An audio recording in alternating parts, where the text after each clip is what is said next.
Hello everyone, welcome back to my channel and welcome to the first day of Doctor Who December! I hope you're all doing really well. I actually can't take myself seriously with these on my head, like ooh, ooh. I also have to sit down really low to fit them in. I also don't need to be sat to the left because I'm not doing a reaction today. I hope you like the decorations. I've changed out my background a bit because I had to get Pertwee out because it's Pertwee. And I wanted to display some stuff that has been sent to me in the past, and I think what I'll do is just rotate it. So there. And then this Lego set, my boyfriend has spent that many hundreds of pounds on Lego that he got a free. This is called Santa's front yard, I think. And then I don't know if you can see it from there. I've got a little light up Doctor Who bottle. My mum got it for me last year. It's really cool. So yes, I'm feeling very Christmassy. I'm feeling very excited. If you are new here and you have just stumbled upon me and you're thinking, what the hell is going on? This is my third year in a row doing Doctor Who December. I'm very excited. I forget every year how hard the planning is. Do you know what, as well, it's not even like necessarily coming up with ideas. I mean, it does get harder every year to come up with new ideas, but it's actually planning to get the videos out on time because of copyright claims and all of that stuff. And obviously for a couple of the days it will be Doctor Who Flux, so it's just knowing that I can get it out on time. Anyway, not that you care. I'm very excited. I am really happy with what I've got planned for this year. I think when now I'm a little bit further through Classic Who, there are some other bits that I can watch. Can you hear that sound? I think it's just making sound in my ear. So yeah, I'm really happy. I always try and make sure that there's a blend of like the classic era and the newer era. I'm really happy, so I hope you are too. Okay, so as you can tell by the title, this is finally my discussion about the fourth Doctor. It's not going to be a massively long video. I've also got a list up in front of me, of all of his episodes up until Logopolis. Was that the last one? Yeah. Now, just a reminder, I do not go back through. I have not gone back through yet and written down my rankings. I've done it for all the previous Doctors where I've done my top 10. I have not done that with this one, so I'm going off the top of my head with a lot of these as to which ones I think I gave a 10 out of 10. So if I get, if I make mistakes, I'm sorry. It's just I've watched the episodes once and that's it. So let's talk about his opener. So also looking at the dates, like he started in 1974 and he finished in 81. Like that is crazy. So started off with Robot. Now, those of you that have followed me for a while will know losing the third Doctor is probably the most devastated I've ever been with losing a Doctor, and that probably includes the 10th Doctor. 10th Doctor. I was absolutely devastated, and I took time out between the third Doctor and the fourth Doctor because I was like, I don't even want to start the fourth Doctor. Like, I'm not bothered. I've lost the third Doctor. I've lost my man. So I took some time out and then I started. Now, Robot, from my memory, was a really bloody good opener. I remember feeling really okay with the episode. So I actually have quite fond memories of Robot, and I can't wait for the day in the future where I rewatch all of these.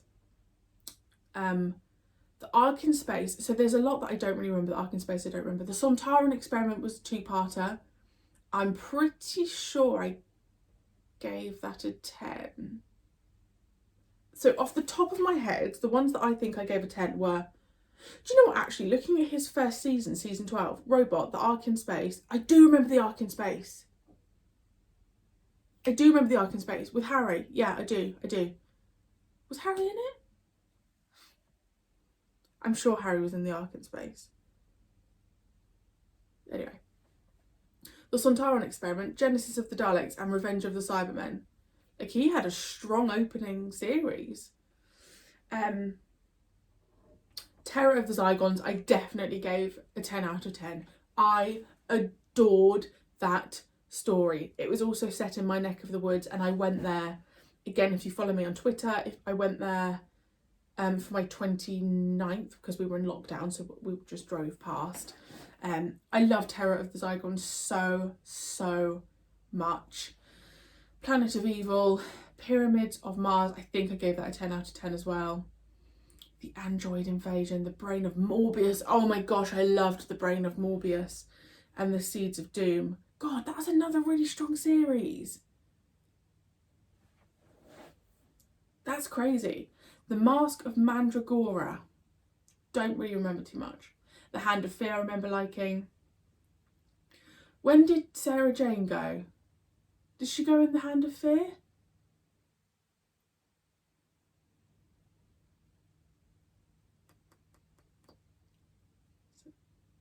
She must have gone around then, because Leela came in around The Face of Evil.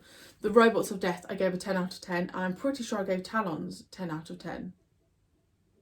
Blimmin' heck, he's had some corkers, isn't he? I feel like these were so long ago that I've actually forgotten.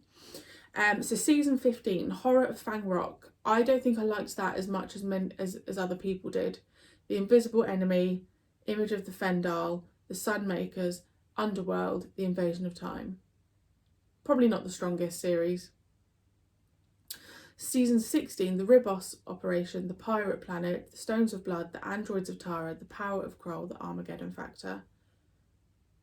Again, probably not the strongest. Season 17, Destiny of the Daleks, City of Death. Did I give City of Death a 10? I gave it a very high score, I know that. The Creature from the Pit, Nightmare of Eden, The Horns of Nimon, and obviously Shader, which is another thing to look forward to for me to react to once I finish Classic Who. And then season 18, The Leisure Hive, I rated really highly. Meglos was just bizarre. Full Circle, State of Decay, Warrior's Gate, The Keeper of Traken, 10 out of 10, and Logopolis. So actually that's really interesting, because I think I'd forgotten so many. I definitely, season 16 for me, maybe even season 15, are the ones that there aren't standouts for me. Like, there's definitely some episode titles that I'm reading there that I'm thinking, I don't remember. I don't remember. So, I think his opener was stronger than his closing. What else have I written down? Oh, I asked for your guys' opinions on companions, and a lot of you were saying the first Romana, which I was really shocked about. For me, out of all of his companions, I love Sarah Jane. I love Sarah Jane so much, and I want to make that very bloody clear. However, Leela for me is, I don't know if she's underrated, because I don't know, obviously I don't go into any, are these annoying you? I can just hear them making noise on my head. I don't obviously have any conversations or look into any discussions. But Leela, I needed more time with. I was devastated when Leela went, and yeah, Leela for me was the perfect one with the Fourth Doctor. But I did love Sarah Jane. Sarah Jane, it doesn't matter who Sarah Jane would have been with, she'd have been incredible. Like, we know that, right? Romana 1, I actually did really like, again, because she could match him. She was a time lady, right? They are time ladies. And then Romana 2, which was just a shock seeing, because she was the princess. Having a Romana 2 really threw me off, and for ages I felt really weird calling her Romana.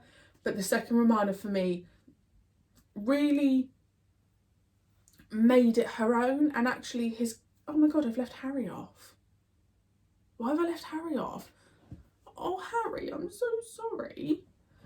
So Sarah Jane and Harry, all of his companions were solid, right? I think that's fair. Then obviously we had Adric, who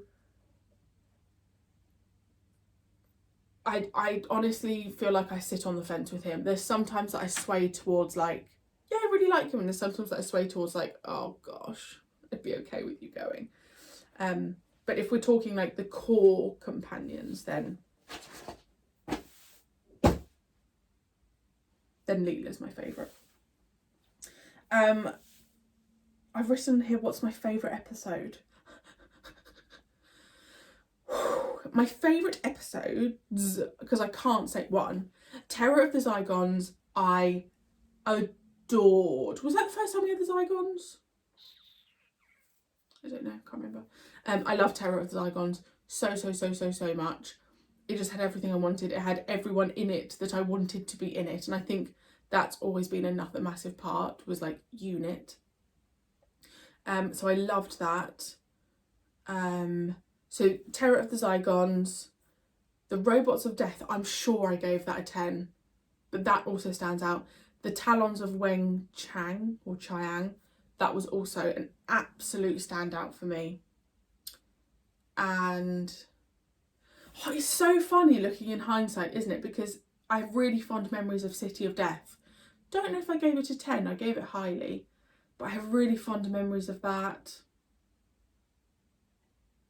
The Hand of Fear I have fond memories of. The Sontaran Experiment. But I think actually my standout would be Terror of the Zygons, Pyramids of Mars, and the Robots of Death. I think those for me stand out, but also Talons probably as well. Okay, so yeah, let me know. The only comment I do, so it's really interesting because going into the Fourth Doctor, everyone said to me, oh my gosh, he's the best Doctor. Well, not everyone said that. You know, he's going to win you over. And I absolutely agree that he's a great Doctor. I don't think there's been a Doctor that isn't a great Doctor, in my opinion. I think they all have their own thing going on. I think he was the Doctor for too long. 1, 2, 3, 4, 5, 6, 7 seasons. I would have been happy with him going in season 17. That's what I've written down. I could have done with one less season. Because it just got to the point where I was like, I'd almost got so complacent that he was there, I forgot he was going to go. It was just like a given that he was going to be there for ages. But in season 18, you could just sense that this was the end for him. It just had this feeling. And then obviously with the Master coming back, it was like, yeah, I don't think he's going to last. But that would be my opinion. I would all day, every day swap out a series of Tom Baker for an extra series of the Third Doctor. All day, every day. But then would I have loved the Third Doctor as much if he'd done this many seasons? You know, there is this like balance, isn't there, of like the Ninth Doctor only did one season, but is that why he is so loved? Because he only did that one season. I do think Doctors can overstay their welcome. For me, Matt Smith's Doctor had the perfect balance. He did just about enough for me. Same with Capaldi, actually. I think for me, 4 seasons would be ample. With regards to where I find the Fourth Doctor on a whole, I don't know, to be honest. If we're talking just classic era, third is number 1, obviously. Second is number 2. But I don't want to just like forget about Hartnell. I don't know. I honestly don't know. I feel like with Tom Baker's, I really would have to go through and watch some again. And where obviously William Hartnell's was so long ago for me watching it, I honestly don't think I would be able to do a proper ranking of my classic Doctors until I've rewatched it all again. Because I just, yeah. Does that make sense? Like you almost forget about some of the great first Doctor stories, and I don't want to forget that. And I loved Hartnell so much. I don't know. With regards to like within the whole of Doctor Who, I don't know. I don't know how I feel. I liked him as a doctor. I don't know.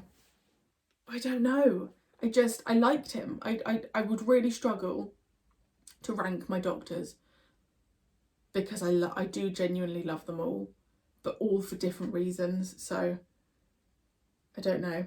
Maybe I'll do it one day, but it changes, doesn't it? Like, you have different moods, you have, you know, you just go through phases. So yeah, let me know your opinions on this doctor, as in, like, did he live up to the hype? I think that's another thing with this doctor. He was so hyped up for me. And I think part of me is like, maybe did I rebel against it? But then the other part of me is like, when someone is hyped up that much, are they only going to disappoint? I don't know. But I really want to watch the 50th special again, because obviously he had an appearance at the end and it meant nothing to me. So I might rewatch that clip actually. That'd be a good Doctor Who December. Yeah. So how long have I been talking for? 16 bloody minutes. I do ramble, don't I? I think I covered everything I wanted to cover. If you have any more questions, then just leave them in the comments and I shall try and reply.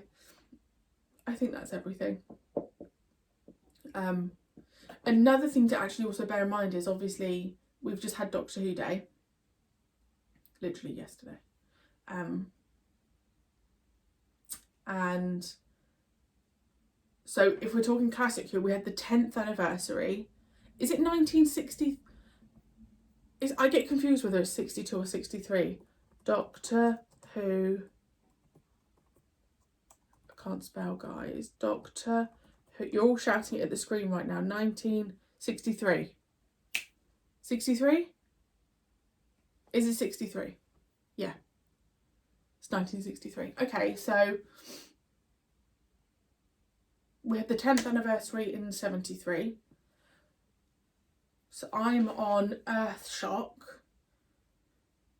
like watching Earthshock at the moment. So he finished in 81, so am I on what, 81, 82? So that means we're going to have a 20th maybe? A 20th special? That would be cool. I would assume the 4th Doctor would come back, to be honest. So, but I would be so okay with him coming back. Like, it's all, I love nostalgia. So I'm literally rambling. I'm going to go now because bore off Marie-Clare. Ooh. I actually can't believe I've kept these on the whole time. Sometimes I forget that I put this stuff on the internet. Ooh. God, I'm going to be such an embarrassing mum when I have children in the future.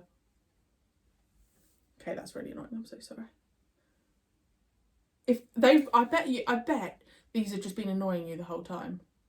But it's kind of like hypnotising. Anyway, I'm going to go and have some lunch now. But I really hope you enjoyed the first day of Doctor Who December. What is tomorrow? Oh, I know what tomorrow is. It'll be New Who related. So yes, thank you so much for joining me. If you're not subscribed, it would be really great if you could, because I would love to hit 2,500 before the end of the year / early 30th birthday present. Please! If you'd like to. I mean, 50% of you aren't subscribed, so if you'd like to, it would be really great. Thank you so much. And yes, I will see you tomorrow for another reaction.